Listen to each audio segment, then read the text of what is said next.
আমরা আমাদের আশেপাশে বহু পরিত্যক্ত জায়গা দেখতে পাই। আমাদের উচিত সেই পরিত্যক্ত জায়গাগুলোর থেকে নিজেকে সাবধান রাখা।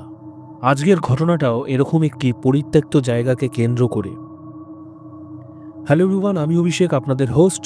চলে এসেছি আবার আজকে একটা নতুন ঘটনা নিয়ে। তবে আজকের ঘটনাটা আপনারা শুনতে পারবেন কল রেকর্ডিংয়ের মাধ্যমে। থাম্বনেল এবং টাইটেল দেখে তো আপনারা বুঝেই গেছেন যে আজকে আমাদের সঙ্গে কে রয়েছে। আজকে আমাদের সঙ্গে রয়েছে আপনাদের সবার প্রিয় দেবদীপ মিত্র। দেবদীপদার গলায় আমরা অনেক ঘটনা বহু চ্যানেলে শুনেছি। আজকে দেবদীপদা রয়েছে আমাদের ভূতাভাসে এবং তিনি আজকে যেই ঘটনাটি আমাদের সঙ্গে শেয়ার করেছেন সেই ঘটনাটি যথেষ্ট ভয়ের একটি ঘটনা। তাহলে চলুন ঘটনা শুরু করা যাক। হ্যালো। হ্যালো। হ্যাঁ, দেবাদিদা, হ্যাঁ হ্যাঁ, বলো। কেমন আছো? আমি ভালো আছি, তোমার কি খবর? এই তো চলছে। আচ্ছা আচ্ছা। আহ অনেক প্রতীক্ষার পর দেবদীপদাকে পেয়েছি আমাদের চ্যানেলে। আর দর্শকদের উদ্দেশ্যে আমি একটা কথা বলতে চাই দেবদীপদার ব্যাপারে। সেটা হচ্ছে, আপনারা দেবদীপদাকে দেখেছেন অনেক পপুলার চ্যানেলে, দেবদীপদার ঘটনাও শুনেছেন। ঘটনা দেবদীপদা যেরকম ভাবে বলে থাকে তার তো কোনো তুলনাই নেই। তবে দেবদীপদার কিন্তু আর একটা ভালো দিক রয়েছে, সেটা হচ্ছে উনি একজন অভিজ্ঞ অ্যাস্ট্রোলজার। ওটা নিয়ে আমরা পরে অবশ্যই দেবদীপদার সঙ্গে একটা পডকাস্ট করব। আজকে একটা ঘটনা শুনবো। তো দেবদীপদা, তুমি আমাকে বলছিলে যে হ্যাঁ। দুই তিনজন বন্ধুর সাথে পুজোর সময় হুম একটা ঘটনা ঘটেছিল। হুম হুম হুম হুম। আহ, কি হয়েছিল তুমি বলো শুরু থেকে। আচ্ছা, আমি প্রথমেই বলি, ঘটনাটা আমার এক দূর সম্পর্কের দাদার থেকে আমি শুনেছি। ঠিক আছে, এবার যাদের সাথে এই ঘটনাটা ঘটে তাদের মধ্যে আমার ওই দাদারই এক বন্ধু ছিল জড়িত। তার মুখ থেকে দাদা শোনেন এবং দাদার মুখ থেকে আমি শুনি। আচ্ছা, ঘটনাটাতে মূলত তিনজন জড়িত। এদের মধ্যে দুজন হচ্ছে মানে দুই ভাই, আর আরেকজন হচ্ছে তাদের বন্ধু। এবার এই দুই ভাইকে কেন্দ্র করে ঘটনাটা ঘটে। ঠিক আছে, আচ্ছা। কিন্তু মানে মূল যে সমস্যার সূত্রপাতটা যেই ঘটনার মাধ্যমে হয় সেটাতে তাদের বন্ধুও সেখানে ছিল, কিন্তু মেন ঘটনার ইম্প্যাক্টটা মানে প্রভাবটা পড়ে হচ্ছে ওই দুই ভাইয়ের ওপরেই। তো কারা কারা ছিল এখানে? দুই ভাই হচ্ছে, একজনের নাম সুরজিৎ আর একজনের নাম সুপ্রতীক, এবং তাদের এক বন্ধু কৌশিক। এবার এই দুই ভাই এবং তাদের এই বন্ধু কৌশিক আর কি, মানে সুরজিৎ, সুপ্রতীক আর কৌশিক, এরা তিনজন মিলে এইবারের পুজোতে একসাথে ঠাকুর দেখতে বেরোয়। ঠিক আছে, এবার এই ঠাকুর দেখে অনেকটা রাত হয়ে যায়। বাইক নিয়ে তারা বেরিয়েছিল। এবার ফেরার পথে দক্ষিণ কলকাতারই একটু ইন্টিরিয়ারের দিকে একটা জায়গায় রাস্তা দিয়ে যখন তারা ফিরছে, ফেরার টাইমে সুরজিতের একটু কি বলবো, মানে একটা প্রস্রাবের একটা বেগ আসে আর কি। তো এবার কোথায় করবে কি বৃত্তান্ত কিছু বুঝতে পারছে না। পুজোর টাইমে কলকাতায় আমরা জানি, মানে কলকাতা শহর পুজোর সময় রাতেও ঘুমায় না, চারিদিকে আলোয় আলোকিত, তখনও রাস্তায় মানুষের ঢল। তা রাস্তা দিয়ে লোকজন যাচ্ছে, সবার সামনে তো আর হঠাৎ করে ওইভাবে রাস্তার ধারে প্রস্রাব করা যায় না। তা ওরা তখন একটা সামনে গলি দেখতে পায়। সেই গলিটার মধ্যে, গলিটা একটু তুলনামূলকভাবে একটু অন্ধকার ছিল, গলিটাতে লোকজনও ছিল না। তো ওই গলিটার মধ্যে ঢুকে একটু জায়গা খুঁজতে থাকে যে কোথায় তারা প্রস্রাবটা করতে পারবে। এবার এটা করার টাইমে মানে এই জায়গা খুঁজতে খুঁজতে ওরা একটা বাড়ির সামনে এসে দাঁড়ায়, যেই বাড়িটাকে অ্যাপারেন্টলি দেখে মনে হচ্ছে যে পুরোটাই পরিত্যক্ত। ঠিক আছে, মানে কেউ সেখানে থাকে না। গেটটা মানে যেটা মেইন গেট আর কি বাড়িতে ঢোকার, সেই গেটটাতেও জং ধরে গেছে। কিন্তু একটু ঠেলা দিতেই সেটা খুলে গেল। তখন সুরজিৎ আর সুপ্রতীক মানে ওই দুই ভাই, তারা আর কি বললো যে আমরা এখানেই তাহলে আমাদের কাজটা সেরে ফেলতে পারি, এখানে কোনো লোকজন আমাদেরকে দেখতেও পাবে না, কেউ আপত্তিও জানাবে না। কিন্তু কৌশিকে কেন জানি না মনে হলো যে ওরা যে কাজটা করছে সেই কাজটা খুব একটা ঠিক কাজ করছে না। হুম। তো কৌশিক তখন ওদেরকে বলে যে এরকম ভাবে একটা পরিত্যক্ত বাড়ির মধ্যে, বাড়ির মানে কম্পাউন্ডের মধ্যে তোরা এই জিনিসটা করতে যাচ্ছিস, আমার এটা ঠিক লাগছে না। তো তখন সুরজিৎ সুপ্রতীক দুজনেই বলে যে কেন, কি হয়েছে, অসুবিধাটা কি? তো তখন বলছে যে না এরকম কোথায় কি থাকে না থাকে আমরা তো জানি না, সাপখোপের উপদ্রব থাকতে পারে, এছাড়া যেখানে সেখানে এভাবে প্রস্তাব করাটা উচিত হবে না। তো আমরা আরেকটু এগিয়ে যাই না, কোথাও না কোথাও একটা সুলভ শৌচালয় আমরা পেয়ে যাব। তা তখন ওই সুরজিৎ সুপ্রতীক ওরা দুজনেই বলছে যে না, আমাদের পক্ষে আর হোল্ড করে রাখা সম্ভব হচ্ছে না, আমাদেরকে যা করার এখনই করতে হবে। আর ওই সমস্ত যেটা তুই বলছিস আর কি, কৌশিককে বলছে, যেটা তুই বলছিস ওই সমস্ত কুসংস্কার আমরা অত মানি টানি না।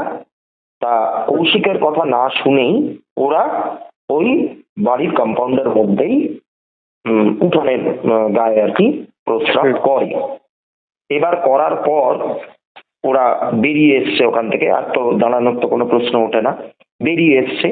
বেরোনোর পর কৌশিক বাড়িটার দিকে তাকিয়ে বলছে এই বাড়িটাতে কেউই থাকে না, এরকম জরাজীর্ণ অবস্থায় দাঁড়িয়ে রয়েছে, কার না কার বাড়ি ছিল, কি এর ইতিহাস, দেখে তো মনে হচ্ছে একটা বিশাল কিছু একটা ব্যাকগ্রাউন্ড আছে এই বাড়িটার, এরকম নানান রকম আলাপ আলোচনা হচ্ছে ওদের মধ্যে। তা এরকম ভাবে এই তিন বন্ধু মিলে একটু গল্প গুজব করার পর, একটু আড্ডা মারার পর, একটু সিগারেট টিগারেট খাওয়ার পর পুনরায় তারা আবার বাইক স্টার্ট দেয় এবং বাড়ির উদ্দেশ্যে রওনা দেয়। এবার এই বাড়িতে ঢুকে এই কাজটা করার আগে সুরজিৎ আর সুপ্রতীক ওরা একটাই বাইকে ছিল, আর কৌশিকের আলাদা একটা বাইক। এবার হঠাৎ করে সুপ্রতীক বলল যে আমি এখন একটুখানি কৌশিকের বাইকে উঠবো। হুম। কৌশিকের একদম নতুন কেনা বাইক আর কি, আর খুব কমফোর্টেবল বাইক। তা সেটা তো আমি উঠবো। ওর দাদাকে বলছে, মানে সুরজিৎকে বলছে যে তুই তোর বাইকটা নিয়ে আমাদের সাথে সাথে আয়। তা ঠিক আছে।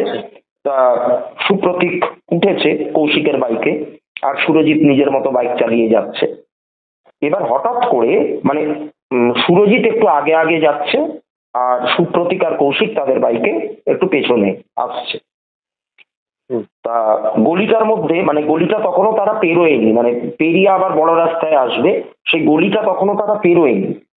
তা কৌশিক আর সুপ্রতীকের হঠাৎ আধো আলো আধো অন্ধকার গলিটার মধ্যে মনে হলো যে সুরজিৎ যে বাইকটা চালাচ্ছে, সুরজিৎ কিন্তু একা নেই সেই বাইকে। ওর পেছনে, পেছনের যে সিটটা, তাতে কাউকে যেন একটা দেখা যাচ্ছে, কেউ যেন ওর বাইকে পেছনের সিটটাতে ওর পেছনে বসে রয়েছে।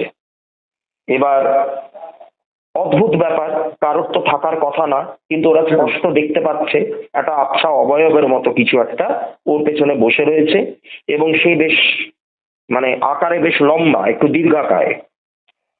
এবার ওটা দেখে তারা চমকে উঠেছে, চমকে উঠেছে, এবং অ্যাট দ্য সেম টাইম ওদের মুখ থেকে একটু আওয়াজও বেরিয়েছে যে ওটা কি তোর বাইকের পেছনে এরকম সামথিং একটা বলে উঠেছে।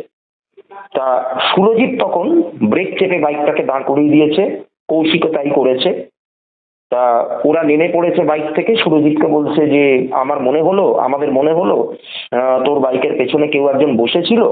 তা তখন সুরজিৎ বলছে যে হ্যাঁ আমিও না, মানে এই বাড়িটা থেকে বেরোনোর পর ফার্দার যখন বাইকটা স্টার্ট দিই, আমার তখন মনে হচ্ছিল যে আমার পেছনে কেউ যেন একটা আছে, মানে আমার পেছনের সিটটা একটুখানি ভারী ভারী লাগছিল। তা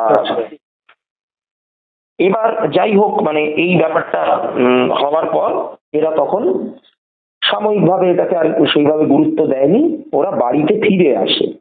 এবার বাড়িতে ফিরে আসার পর, মানে এটা ছিল হচ্ছে নবমীর রাত।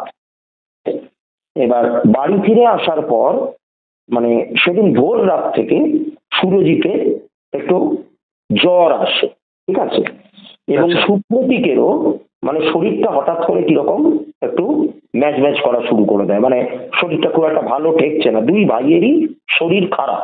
তার মধ্যে সুরজিতের জ্বরটা একটু বাড়তে শুরু করে, আর সুপ্রতীকেরও হালকা একটা জ্বর জ্বর ভাব সে অনুভব করতে থাকে। তা ওরা এই ব্যাপারটাকেও খুব একটা গুরুত্ব দেয়নি, কারণ অনেক ক্ষেত্রে অনেক সময় দেখা যায় পুজোর সময় অনেকেরই জ্বর জারি চলে আসে, কারণ একটা সিজন চেঞ্জের টাইম তখন। তা দুজনেই হালকা করে একটুখানি ওই জ্বরের ওষুধ খায়। কিন্তু পরের দিন মানে যেটা বিজয়া দশমীর দিন, সেই দিনেও কিন্তু তাদের শরীরটা ঠিক তো হয়ই না, উল্টে আরো মানে কি বলবো একটু বাড়াবাড়ির দিকে যেতে শুরু করে আর কি। মানে বমি পায়খানা লুজ মোশন এরকম নানান রকম প্রবলেম তাদের দেখা যায়। আচ্ছা। এইবার ডাক্তার বুদ্ধি দেখানো হলো, ওষুধপত্র আরো বেশি করে দেওয়া হলো, অ্যান্টিবায়োটিক চালু করা হলো। শরীর খারাপটা কিছুদিন পর ঠিক হলেও এই দুই ভাইয়ের মধ্যে হঠাৎ করেই একটা কি বলবো মানে একটা স্বভাবে একটা পরিবর্তন চলে আসে। ঠিক আছে, দুজনেরই? দুজনের মধ্যেই পরিবর্তন আসে এবং সেটা একটু মারাত্মক রকমের। কিরকম পরিবর্তন আমি একটুখানি বলি। সুরজিৎ সুপ্রতীকের থেকে বছর দুয়েকের বড়। এবার যেই সময়কার কথাটা আমি বলছি, সেই সময় ওই সুরজিতের বিয়ের দেখাশোনা চলছিল এবং একটি মেয়ের সাথে মানে পুজোর আগে থেকেই দেখাশোনা শুরু হয়। একটি মেয়ের সাথে ও একটা সম্বন্ধ তৈরি হয় এবং কথাবার্তা মানে দুই বাড়ির মধ্যে দুই পরিবারের মধ্যেই কথাবার্তা অনেক দূর এগোয়। তা এবার পুজো শেষ হয়ে যাওয়ার ঠিক পর পর মানে একাদশী বা দ্বাদশী কি লক্ষ্মী পুজোর আগে ঠিক আগেই সুরজিৎ কি করে, হঠাৎ করে সেই মেয়েটিকে ফোন করে অশ্লীল ভাষায় গালিগালাজ এবং তার সাথে মারাত্মক রকম খারাপ ব্যবহার করে করে সেই সম্বন্ধটাকে সে ভেঙে দেয়। এবার স্বাভাবিকভাবেই মানে যার সাথে বিয়ে হতে চলেছে সে যদি এরকম ভাবে হঠাৎ করে ফোন করে মেয়েটির সাথে এরকম অসভ্যের মতো আচরণ, তারপরে তার মা বাবাকে তুলে মা বাবার প্রসঙ্গ টেনে নানান রকম অসম্মানজনক মন্তব্য যদি করে, তাহলে যে কোনো পরিবার থেকেই সেই বিয়েটা ভাঙতে বাধ্য হয়। তা এবার সুরজিতের ক্ষেত্রে ঠিক সেই জিনিসটাই হলো। আর সুপ্রতীক কি করলো, সুপ্রতীক একটা চাকরি করতো একটা প্রাইভেট ফার্মে। ও হঠাৎ করে অফিসে যাওয়া বন্ধ করে দিল। পুজোর পরপরই তো সব অফিস কাছারি খুলে যায়, তখন তার বিশেষ একটা ছুটি থাকে না। তা অফিসে যাওয়া হঠাৎ করে বন্ধ করে দিল। তার মানে কাজে যে উদ্যমটা, সেই উদ্যমটা সে হারিয়ে ফেললো এবং সকলকে না জানিয়ে কারোর সাথে কোনো রকম আলাপ আলোচনা না করে সে হঠাৎ করে সেই অফিসে রিজাইন করলো, তার কাজ থেকে রিজাইন করলো। আচ্ছা। আর এই যে সুরজিৎ বলে যে ছেলেটি, সে ফ্রিল্যান্সিং কিছু কাজ টাজ করতো, সম্ভবত ওই গ্রাফিক্স ডিজাইনিং এর কাজ টাজ কিছু একটা সে করতো।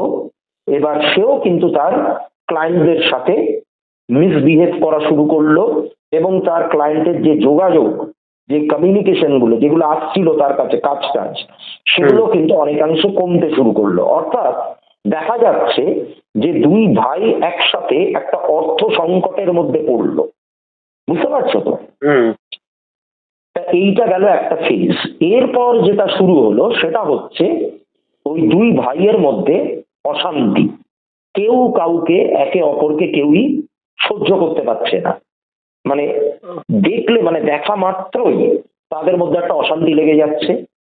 এবার এই ঘটনাগুলো ঘটবার ফলে কি হলো, মানে এদের যে মা বাবা মানে সুরজিৎ আর সুপ্রতীক, এদের যে মা বাবা এনারা একটু চিন্তায় পড়লেন। স্বাভাবিকভাবেই ছেলেদের স্বভাবের মধ্যে এরকম একটা পরিবর্তন, এক ছেলের বিয়ে ঠিক হয়েও সেটা ভেঙে গেল, কাজ ফাজ ছেড়ে দিয়েছে, চাকরি ছেড়ে দিয়েছে, বাড়িতে বসে আছে বেকার, তা চিন্তা তো হওয়াটা স্বাভাবিক। এইবারে তাছাড়া হঠাৎ করে হলো ব্যাপারটা। হ্যাঁ, প্রচন্ড মানে একদম আকস্মিক। এবার কৌশিক ওদের বাড়িতে যেত, মাঝে মধ্যেই যেত, মানে কৌশিক তো ওদের দুজনেরই বন্ধু, মাঝে মধ্যেই যেত। কৌশিকের সাথেও এরা খুব একটা কথা টথা বলতে চাইতো না, কিন্তু কৌশিক ওর মা বাবার সাথে কথা বলতো, ওনাদেরকে সান্ত্বনা দিত, এরকম নানান রকম ব্যাপার চলছিল। আর যেটা হলো সেটা হচ্ছে দুই ভাইয়েরই খিদে প্রচন্ড বেড়ে গেল। ঠিক আছে, মারাত্মক রকমের খিদে বেড়ে গেল। আর সব থেকে অস্বাভাবিক যে ব্যাপারটা, ওরা মানে ওদের পুরো পরিবারটা মানে সুরজিৎ সুপ্রতীক এদের যে পুরো পরিবারটা একটা বিশেষ একটি ধর্মীয় সংগঠনের সাথে যুক্ত থাকার কারণে তারা ছিল নিরামিষাশী, ঠিক আছে, অর্থাৎ আচ্ছা। নিরামিষ আহার তারা করত। কিন্তু হঠাৎ করেই দেখা গেল যে এই দুই ভাই এরা কিন্তু আমিষ খাবারের প্রতি মারাত্মক রকম আসক্ত হতে শুরু করলো। অর্থাৎ মাছ মাংস এগুলো তারা ডিমান্ড করতে শুরু করলো যে আমাদের এগুলো লাগবে, এগুলো না পেলে আমাদের চলছে না, আমাদের শরীরের মধ্যে একটা আলোড়ন হচ্ছে, একটা অস্বস্তি ভাব হচ্ছে, আমাদের এইগুলো খেতে ইচ্ছা করছে, মানে যেটা কিন্তু প্রচন্ড রকমের অস্বাভাবিক একটা ব্যাপার। ওই দুই ভাই কিন্তু মাছ মাংস তো দূরের কথা, পেঁয়াজ রসুনের ছোঁয়াও পর্যন্ত তারা তাদের বাড়িতে আসতো না, এবং তারা এই ব্যাপারটা মেনটেন করতো। হুম তারা এই আচ্ছা। ব্যাপারটা খুব ভালোভাবেই মেনটেন করতো। তা যাই হোক, এবারে কি হলো, এইটা হওয়াতে ও মা বাবারা বুঝতে পারলেন যে নিশ্চয়ই কিছু একটা অস্বাভাবিক কিছু ঘটেছে। তা কৌশিককে ডাকা হলো। কৌশিক তখন খুলে বলল যে এইরকম একটা ব্যাপার ঘটেছিল। ওই পুজোর রাতে আমরা যখন ফিরছিলাম তখন একটা জায়গায় দাঁড়িয়ে ওরা প্রস্রাব করেছিল, এবং সেই বাড়িটা মানে অপরিত্যক্ত, মানে কি বলবো, সরি, পরিত্যক্ত একটা বাড়ি, যেখানে কেউ থাকে না। আমি ওদেরকে বারণ করেছিলাম, তা সত্ত্বেও ওরা শোনেনি।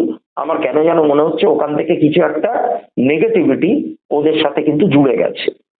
তা এইবার আরো কি ঘটনা ঘটলো, এবার মানে সুপ্রতীক আর সুরজিৎ দুজনেই বাড়ির মধ্যে কারোর একটা প্রেজেন্স কিন্তু ফিল করতো। মানে ওরা দুজনেই শুধু করতো এটা? ওরা দুজনেই শুধু করতো, কিন্তু আলাদা আলাদা ভাবে। মানে সুপ্রতীক যখন ফিল করতো তখন সুরজিৎ করতো না, আর সুরজিৎ যখন ফিল করতো তখন সুপ্রতীক করতো না, ঠিক আছে। এবং ওদের সাথে একটা কমন ফ্রেন্ডশিপ পাপিয়ে একটি বিদেহী ওদের বাড়িতে যাতায়াত শুরু করলো ওই দুই ভাইয়ের সাথে। এবং সেই বিদেহী তাকে যখন তখন সুরজিৎ সুপ্রতীক দুজনেই দেখতে পেত। তার চেহারা ভয়ানক, তার মানে সে একটি পুরুষ বিদেহী, তার চেহারা ভয়ানক ভয়ানক তাকে দেখতে। চোখ টোক পুরো ঠিকরে বেরিয়ে আসছে, যখন সে সামনে এসে দাঁড়াতো তার সারা গা রক্তাক্ত, এরকম একটা ব্যাপার তারা ফিল করতো। কিন্তু সেটা দেখা সত্ত্বেও তাদের মধ্যে যে বিরাট একটা কিছু ভয়ের উদ্রেক হতো তা কিন্তু নয়। ওরা যে প্রচন্ড রকম একটা ভয় পেত এরকম কিন্তু ব্যাপারটা নয়। তারা কিন্তু মানে এই ব্যক্তি বলো কি যাই বলো, এই বিদেহী বলো বা এই এন্টিটি বলো, এ কতক্ষণে আসবে তাদের কাছে, এরা কিন্তু সেই অপেক্ষায় বসে থাকতো। ব্যাপারটা বুঝতে পেরেছো? আচ্ছা। এবং এবং সুপ্রতীককে সুরজিতের নামে উল্টোপাল্টা বলা এবং সুরজিৎকে সুপ্রতীকের নামে উল্টোপাল্টা বলা, এটাই ছিল এই বিদেহীর কাজ। বুঝতে পেরেছো? মানে দুই ভাইয়ের মধ্যে একটা ক্ল্যাশ লাগিয়ে দেওয়া, একটা দ্বন্দ্ব লাগিয়ে দেওয়া, যে একটা সুসম্পর্ক ছিল সেই সম্পর্কের দিকটাকে একদম ভেঙে দেওয়া, এই ব্যাপারগুলো হতো। এবার এই করতে করতে যখন ব্যাপারগুলো একটু চরম পর্যায়ে পৌঁছলো তখন কি হলো, তখন পুরো পরিবারটাই এফেক্টেড হতে শুরু করলো। কিরকম ভাবে এফেক্টেড হওয়া, এই মানে সুরজিৎ আর সুপ্রতীকের যে বাবা, যেই ভদ্রলোক, তিনি একদিন বাজারে গেছেন, বাজার থেকে ফেরার পথে একটা অ্যাক্সিডেন্টের সম্মুখীন উনি হন। কিন্তু কপাল ভালো থাকায় মানে প্রাণে বেঁচে গেছেন। একটু চোট আঘাতের ওপর দিয়ে ব্যাপারটা গেছে, কিন্তু প্রাণে বেঁচে গেছেন। আচ্ছা, এদের মা রান্নাঘরে একবার রান্না করতে করতে শাড়িতে হঠাৎ করে আগুন ধরল। তিনিও ভাগ্যবান, কোন রকম প্রবলেম কিছু হয়নি, কিন্তু একটা সাময়িক দুর্ঘটনার সম্মুখীন দুজনকেই হতে হলো।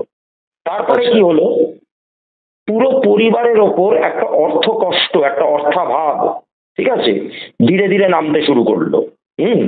অর্থের অভাব কাকে বলে সেটা এই পরিবার এখন প্রথমবার বুঝলো।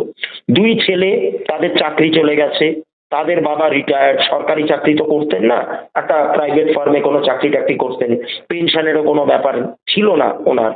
আর মা ছিলেন একজন খুবই অর্ডিনারি একজন হোম মেকার। তো যাই হোক, তা এই অর্থ কষ্ট হঠাৎ করে শুরু হলো। তারপরে কি হলো, বাড়িতে যে বিভিন্ন রকমের ইলেকট্রনিক ডিভাইস যেগুলো রয়েছে সেগুলো একটার পর একটা কোনো কারণ ছাড়া নষ্ট হতে শুরু করলো, খারাপ হতে শুরু করলো। বুঝতে পারছো তো?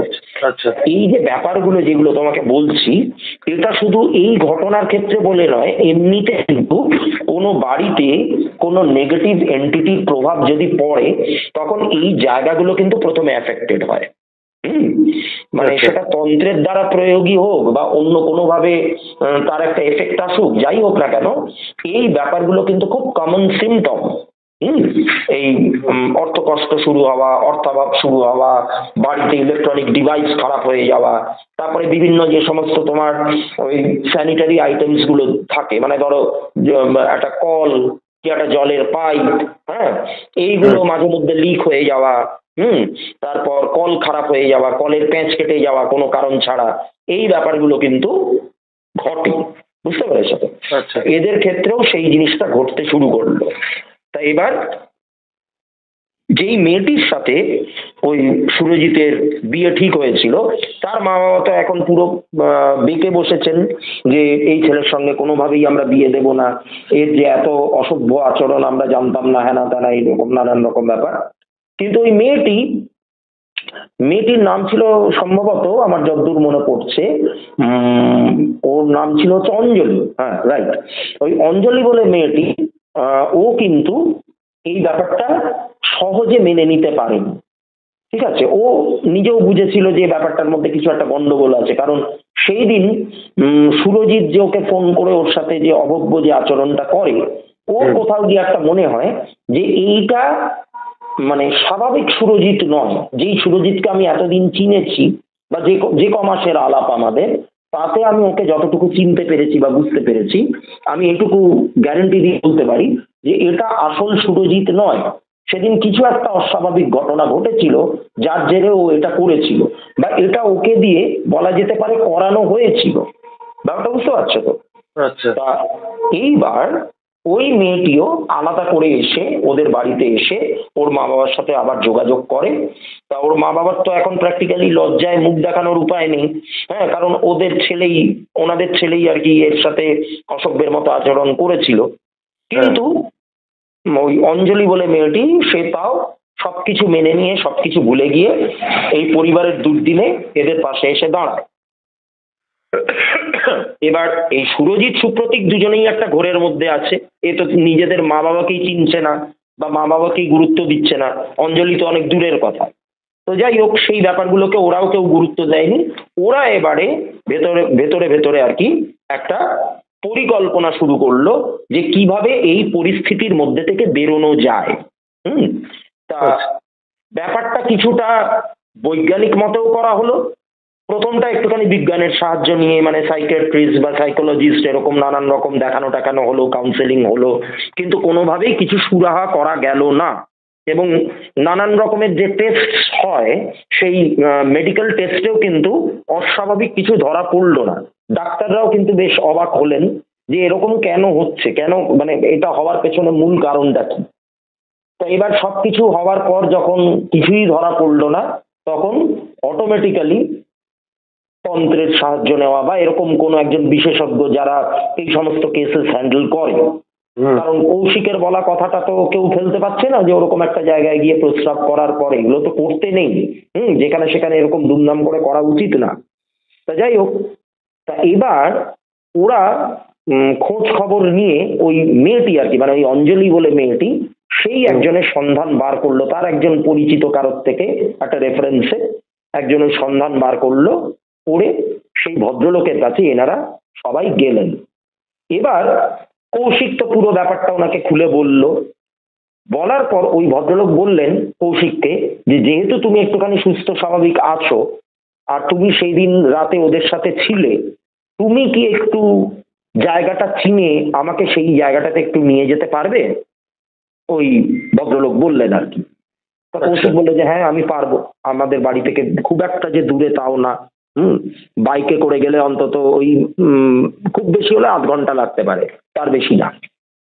তা যাই হোক, তা এবার ওই তান্ত্রিক ভদ্রলোককে নিয়ে বাইকে করে নিয়ে কৌশিক সেই বাড়িটার সামনে আবার গেল দিনের আলোয়। এবার সেই ভদ্রলোক ওই বাড়িটাতে ঢুকে, মানে গেট ফেলে বাড়িটাতে ঢুকে, গেটটা যে ভাঙা ছিল সেটা আমি আগেও বলেছি, তা বাড়িটাতে ঢুকে খানিকক্ষণ ঘোরাফেরা করবার পর একটু মানে চোখ টোক বন্ধ করে একটু কাজে মানে একটু বিড়বিড় করে একটু মন্ত্র পাঠ করার পর বললেন যে এই বাড়িটাতে একটা আত্মহত্যার ঘটনা এককালে ঘটেছিল, যেটা আমি বুঝতে পারছি। এখানে এমন একজন অশরীরীর বাস যার মৃত্যুটা স্বাভাবিক নয়, যার মৃত্যুটা অপঘাতে। তা এবার জিনিসটাকে কনফার্ম করার জন্য আশেপাশের লোকজনকে একটু জিজ্ঞাসা করা হলো। আশেপাশের লোকজন বলতে এই সামনের চায়ের দোকান, একটা মুদির দোকান, এই এই জায়গাগুলোতে একটু জিজ্ঞাসা করা হলো। করার পর তারাও কিন্তু এই একই কথা বললেন যে মা, বাবা এবং একটি ছেলে, এই তিনজনের এই বাড়িটাতে এককালে বসবাস ছিল। এবার সেই ছেলেটি প্রেমে প্রত্যাখ্যাত হয়ে এই বাড়ির মধ্যেই কিন্তু আত্মহত্যা করে, আত্মহননের পথ বেছে নেয়। এবং তারপর এই ঘটনাটা ঘটবার পর মানে অপ্রত্যাশিত ভাবে ঘটনাটা ঘটে, যার একটা প্রভাব ওর মা বাবার উপরে এসেও পড়ে। তা এটা সহ্য করতে না পেরে, এই শখটা নিতে না পেরে ওর বাবাও মারা যান স্ট্রোক হয়ে। এবং মায়ের তারপরে একটু উন্মাদের মতো অবস্থা হয়ে যায়, ওই বাড়িটা ছেড়ে তিনি অন্য কোথাও একটা চলে যান। তারপর থেকে এই বাড়িটা এরকম পরিত্যক্ত অবস্থায় পড়ে আছে। কিন্তু অনেকেই রাত বিরেতে বা সময়ে অসময়ে যখনই হোক না কেন ওই বাড়িটা থেকে একটু ধূপধাপ আওয়াজ, কান্নার শব্দ, কাউকে একটা হেঁটে চলে বেড়াতে দেখা, বা এমনও অনেকে ক্লেম করেছে যে যেই ছেলেটি আত্মহত্যা করে তাকেও নাকি ওখানে দেখা গেছে, তারা নাকি স্পষ্টভাবে দেখতে পেয়েছে। ব্যাপারটা বুঝতে পারছো তো? এবার ওখানে গিয়ে এই জিনিসটা করার ফলে মানে ওই সুরজিৎ আর সুপ্রতীক দুজনেই যেহেতু এখানে একটা প্রস্তাব করেছিল, এই জিনিসটা ওই নেগেটিভ এন্টিটিটাকে কোনোভাবে অ্যাট্রাক্ট করে, ঠিক আছে, এবং ওদের সাথেই ওটা ওদের বাড়িতে প্রবেশ করে। এবং যেহেতু ছেলেটা প্রেমে প্রত্যাখ্যান হওয়ার ফলে আত্মহত্যার পথ বেছে নেয়, তাই জন্য এই ছেলেটি মানে এই সুরজিৎ বলে ছেলেটি এরও বিয়েটা ভেঙে দেয়। বিয়েটা ভেঙে ও একটা পৈশাচিক আনন্দ পায়। তারপর দুই ভাইয়ের মধ্যে বিচ্ছেদ ঘটানো, এরকম নানান রকম ব্যাপার সে ওখানে পড়তে থাকে। তা এটার জন্য একটা ক্রিয়া, কিছু একটা করার একটা ব্যাপার আছে। তা সেই ক্রিয়াটা করতে হবে, না হলে এই জায়গাটা থেকে তাদেরকে বার করা যাবে না বা তাদেরকে বাঁচানো যাবে না। এরপরে সেই তান্ত্রিক ভদ্রলোক তিনি একটু ক্রিয়া কার্যের ব্যবস্থা করেন। এবার এই যখন যজ্ঞটজ্ঞ হচ্ছে বা যখন এই মানে ব্যবস্থাপনাগুলো হচ্ছে, তখনও নানান রকম ভাবে তাদের মধ্যে মানে একটা বাধা সৃষ্টি করার একটা ব্যাপার, মানে কিছু ইলিউশন ক্রিয়েট হয়ে যাওয়া, তার বাবাকে একটুখানি ভুল বোঝানো, ভুল দেখানো, মাকে একটু ভুল দেখানো, এরকম নানান রকম ব্যাপার ঘটে। কিন্তু আলটিমেটলি এই জায়গাটা থেকে কিন্তু তারা বেরিয়ে আসতে পারে না, ঠিক আছে। ওই ছেলে দুটিকে বিপন্মুক্ত করে, কিন্তু তাদের যে ওই যে ব্যবহারটা যে বদলে গেছিল সেটা 70-80% রিকভার্ড হলেও তারা কিন্তু আর পুরোপুরি সেই আগের মতো পর্যায়ে আর ফিরতে পারেনি, ঠিক আছে। এবং মানে তাদের যে বন্ধু মহলটা ছিল সেখান থেকেও তারা ধীরে ধীরে নিজেদেরকে সরিয়ে আনে, খুব একটা তাদের সাথে আর যোগাযোগ রাখে না। এবং আস্তে আস্তে কিন্তু এই সুরজিৎ মানে এই ঘটনাগুলো ঘটে যাওয়ার পর সবকিছু ঠিকঠাক হয়ে যাওয়ার পরেও সে কিন্তু আর বিয়ে থা করেনি, আমি যতদূর শুনেছি। মানে অঞ্জলির সাথে তার আর বিয়ে হয়নি। এবং ওই সুপ্রতীক কাজে জয়েন করলেও মানে সে খুব একটা মানে তার লাইফে যে উদ্যমটা ছিল সেটাও কিন্তু সে ধীরে ধীরে হারিয়ে ফেলেছিল। মানে এটা কি যে তান্ত্রিক মানে ধরো যে তান্ত্রিক যে ছিল, যে ওদের ক্রিয়াটা করে, সে কি বলেছিল যে পুরোটা ঠিক হবে না, পুরোটা করা যাবে না? মানে উনি বলেছিলেন যে আমি এদের যে প্রাণ সংশয়টা দেখা দিয়েছে, আমি এটার থেকে ওদেরকে বার করে আনবো, কিন্তু এটা যে পুরোপুরি কাটবে সেই গ্যারেন্টিটা আমি দিতে পারছি না, এই কথাটা কিন্তু উনি বলেছিলেন। এই কথাটা উনি বলেছিলেন।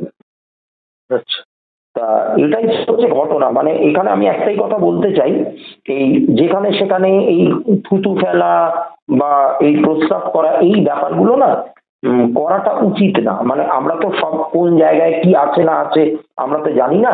এখন তো শহরের বিভিন্ন প্রান্তে পাড়ার মোড়ে মোড়ে একটা করে এরকম পাবলিক টয়লেট হয়েছে।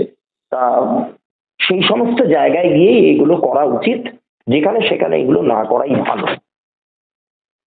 আচ্ছা আচ্ছা দেবদীপদা, আমি তোমাকে এই ঘটনাটা শেয়ার করলে হুম, তারপরেও একটা জিনিস আমি তোমাকে জিজ্ঞেস করতে চাইছি যে নিশ্চয়ই। ধরো কারোর বাড়িতে তন্ত্রের দ্বারা বা কোনো রকম কোনো কিছুর দ্বারা তার বাড়িতে প্রেত চালনা বা জিন হুম। চালনা করা হয়েছে, বেশ।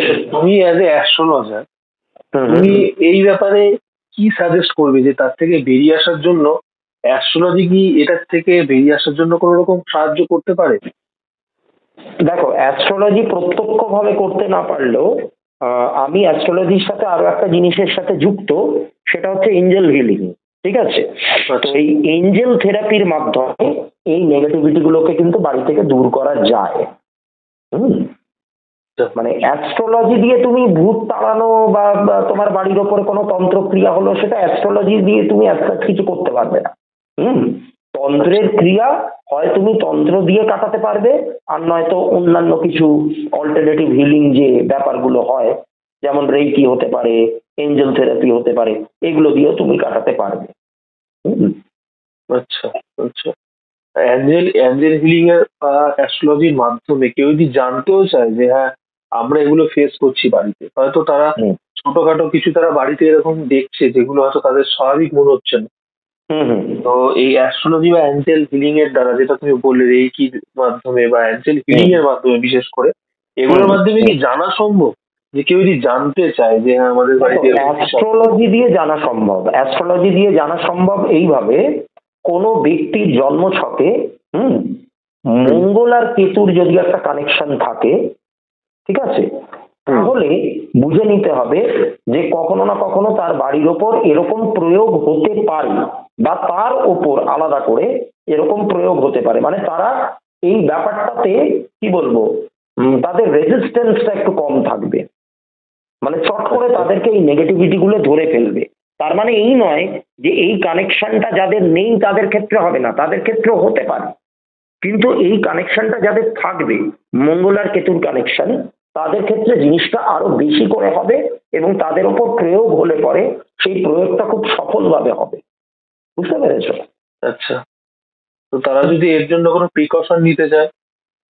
এমনিতে দেখো, এমনিতে আমি এটা প্রত্যেকটা ক্লায়েন্টকেই বলি, মানে যারা আমার কাছে এরকম সমস্যা নিয়ে আসে, হুম, তাদেরকে আমি জেনারেলি বলি যে বাড়িতে সবসময় একটু হনুমান চালিসা চালিয়ে রাখতে।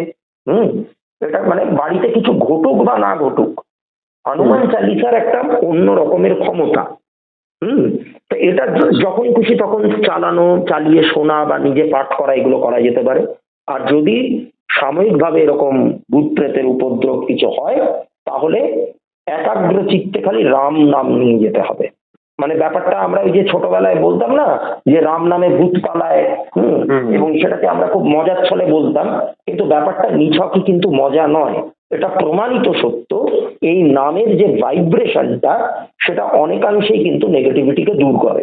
এবার যার ক্ষেত্রে যত স্ট্রং প্রয়োগ হয়, সেক্ষেত্রে এই টোটকাগুলো, এগুলো তো ছোটখাটো টোটকা বলা যেতে পারে, তো এইগুলো খুব একটা কার্যকরী হয় না, কিন্তু ওভারঅল একটা রিলিফ কিন্তু এটা দিতে পারে। আচ্ছা আচ্ছা আচ্ছা, লেবু লঙ্কার যে কনসেপ্টটা, এটা কি জিনিস অ্যাকচুয়ালি, মানে এটা নিয়ে অনেক সময় আমি তর্ক বিতর্ক হতে দেখেছি। অ্যাকচুয়ালি ব্যাপারটা হচ্ছে, এই লেবু লঙ্কা, হ্যাঁ, এইগুলো নেগেটিভিটিকে অ্যাবজর্ব করে।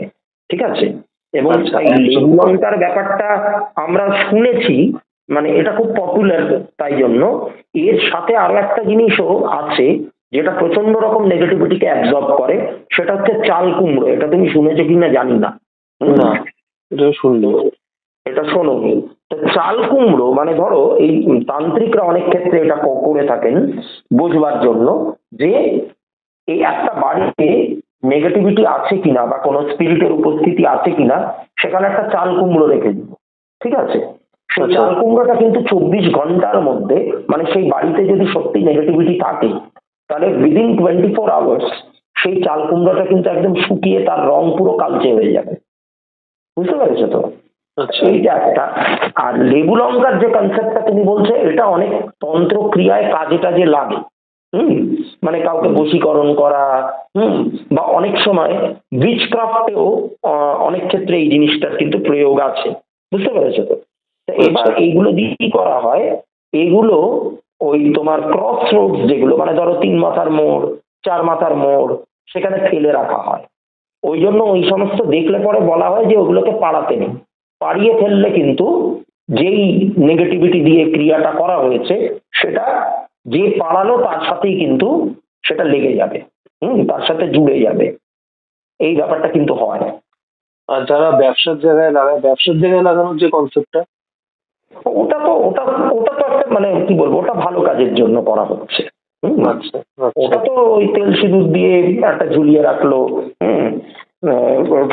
ওটা আলাদা ব্যাপার, নজর কাটানোর জন্য। হ্যাঁ, নজর কাটানোর জন্য। কিন্তু স্পেসিফিক্যালি তন্ত্র ক্রিয়ায় যদি কোনো মানে ওই 3 মাথার মোড় বা 4 মাথার মোড় বা কোনো জলাশয়ের ধারে ওরকম কিছু পড়ে থাকতে দেখলেই বুঝতে হবে যে কোনো খারাপ কাজে ওগুলো ব্যবহার করা হয়েছে এবং ওইগুলো একদমই পালাতে নেই। তাহলে শরীর খারাপ তো অবশ্যম্ভাবী এবং নানান রকম তার সাথে আরো অনেক কিছু উপদ্রব শুরু হয়ে যাবে।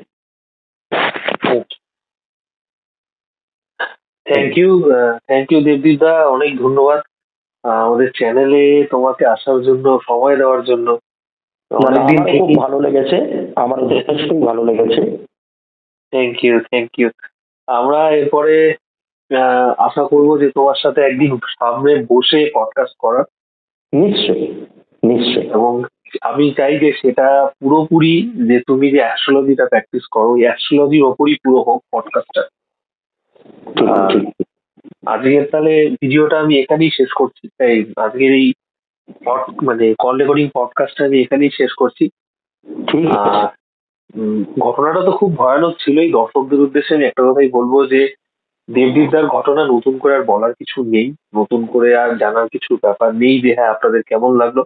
তাও বলবো যে এই ঘটনাটা কেমন লাগলো অবশ্যই কিন্তু কমেন্ট করে জানাবেন।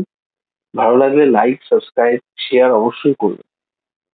আর দেবদীপদার ঘটনা তো অবশ্যই খুবই মানে অ্যাট্রাকটিভ আর কি, শুনলে মনে হয় শুনতে ইচ্ছা করে, এবং বলার যে ধরন সেটা সবার থেকে আলাদা। এটা আমার পার্সোনালি মনে হয়, আপনারাও জানান যে কেমন লাগে। দেবদীপদা অনেক ধন্যবাদ আবার। ধন্যবাদ তোমাকেও। তাহলে আজকের মতন তাহলে এখানেই শেষ করছি। হ্যাঁ, ঠিক আছে। কেমন লাগলো আজকের এই ঘটনাটা অবশ্যই কিন্তু কমেন্ট করে জানান, আর সঙ্গে এটাও জানান যে দেবদীপদাকে আপনারা আবার চান কিনা আমাদের এই চ্যানেলে। ভালো লাগলে লাইক করবেন, শেয়ার করবেন, চ্যানেলটাকে সাবস্ক্রাইব করতে ভুলবেন না। আমরা চেষ্টা করব আরও ভালো ভালো গেস্টকে আমাদের এই চ্যানেলে নিয়ে আসার এবং ভালো ভালো ঘটনাও আপনাদের শোনানোর। ভূতাভাসে আপনারাও যদি এরকমভাবে আপনাদের অভিজ্ঞতার কথা শেয়ার করতে চান তাহলে আমাদের স্ক্রিনে দেওয়া হোয়াটসঅ্যাপ নাম্বারে লিখে পাঠিয়ে দিতে পারেন, বা আপনারা যদি চান যে আমাদের সাথে কল রেকর্ডিং করেও ঘটনা শেয়ার করবেন তাহলেও আমাদের হোয়াটসঅ্যাপে যোগাযোগ করতে পারেন, অথবা আপনারা চাইলে আমাদের সাথে মুখোমুখি বসেও ঘটনা শেয়ার করতে পারেন। তাহলে আজকের এই এপিসোডটি এখানেই শেষ করব। দেখা হবে পরবর্তী নতুন কোনো ঘটনা নিয়ে নতুন কোনো এপিসোডে। ততক্ষণ good bye and take care.